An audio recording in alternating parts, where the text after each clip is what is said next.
السلام علیکم، میں ڈاکٹر ثاقب یونان سے اور 29 دسمبر کے اہم واقعات۔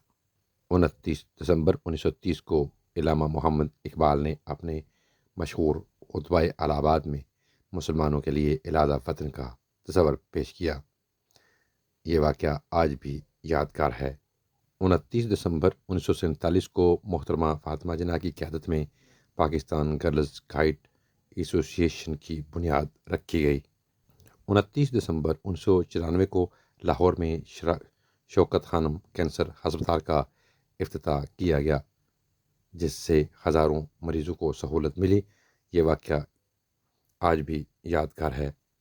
29 دسمبر 2007 کو جنرل اشفاق پرویز کیانی نے پاکستانی فوج کے چیف آف آرمی اسٹاف کی ذمہ داری سنبھالی۔ 29 دسمبر 2008 میں ہندوستان ممبئی میں 60 گھنٹے تک جاری رہنے والا دہشت گردوں کے خلاف آپریشن اختتام پذیر ہوا۔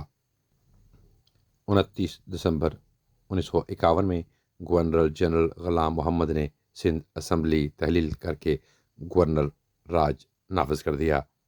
29 دسمبر 1907 میں تشکیل کے بعد آل انڈیا مسلم لیگ کا پہلا باقاعدہ اجلاس کراچی میں منعقد ہوا۔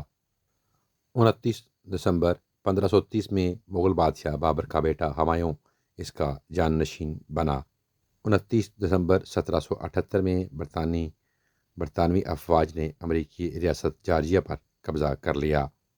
29 دسمبر 1922 میں ہالینڈ نے آئین نافذ کیا۔ 29 دسمبر 1911 میں سن یات سین جمہوریہ چین کے پہلے صدر بنے۔ 29 دسمبر 1948 میں کینیڈا نے اسرائیل کو منظوری دے دی۔ 29 دسمبر 1957 میں جنگی جہاز INS کو میسور میں پانی میں اتارا گیا۔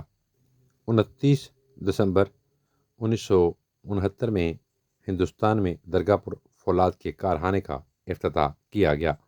29 دسمبر 1975 میں برطانیہ میں خواتین اور مردوں کے مساوی حقوق والا قانون نافذ کیا گیا۔ 29 دسمبر 1977 کو دنیا کا سب سے بڑا open air theatre drive Bombay میں کھولا۔ 29 دسمبر 1984 میں ہندوستان میں کانگریس نے آزاد ہندوستان کی تاریخ میں بھاری اکثریت سے پارلیمانی انتخاب جیتا اور راجیو گاندھی بھارتی وزیر اعظم منتخب ہوئے۔ 29 دسمبر کے حوالے سے یہی معلومات تھیں۔ اجازت دیجیے، اپنا بہت سا خیال رکھیں۔ ٹیک کیئر، اللہ حافظ۔